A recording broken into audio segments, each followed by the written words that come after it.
This is what I use to plan slash lay out my MOCs because where I am putting my MOCs is actually in my bedroom, and my wife has only decided this is the limited space that I can use. So it is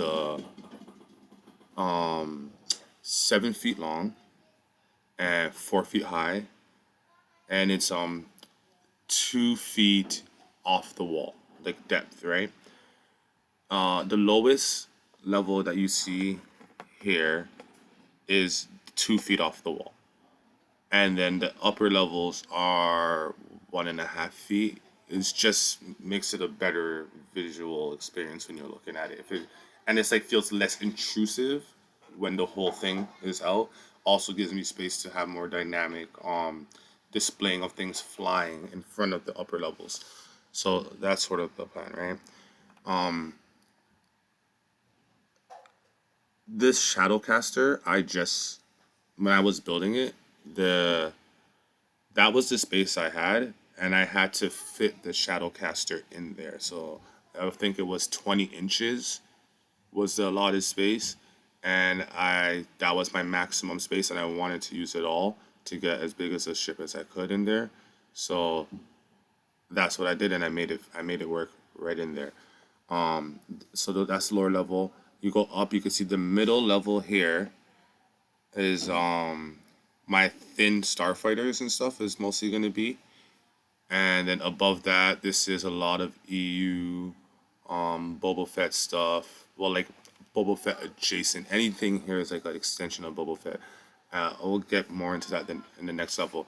So then my plan for this upper level, as you can see, was to be four separate different Cormics. So I was going to start with Pre Vizsla's Cormic, then Bo-Katan's Gauntlet, then Maul's Night Sister, and his Havoc, right? It's four different things, and then I would have had Pre-Vizsla, Bo, Gar Saxon, and Rook-Cast there, right? But if I'm gonna be honest with you guys, I am not excited to build four Cormics over and over again. It's like the same build, slight variations.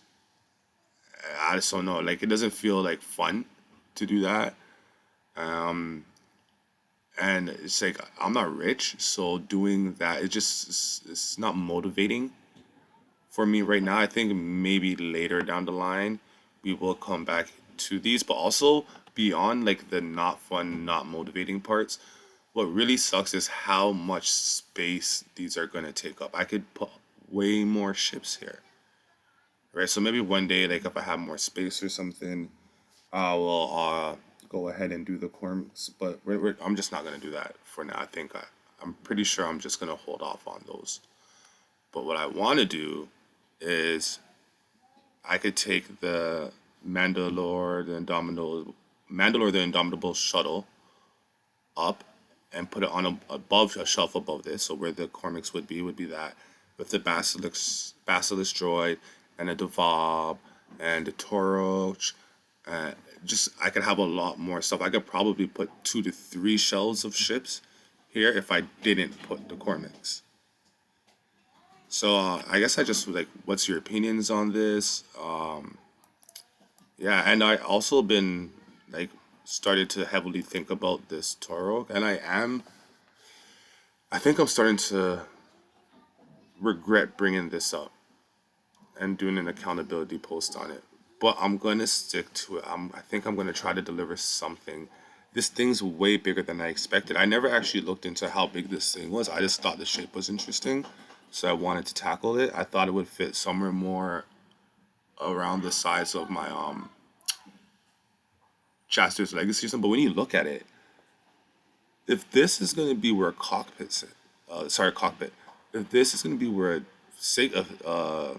minifig stands, like under the nose here, the rest of this thing is gonna sit so big and huge. It's gonna get into the Cormic territories of like ridiculous vertical footprint. I don't want that.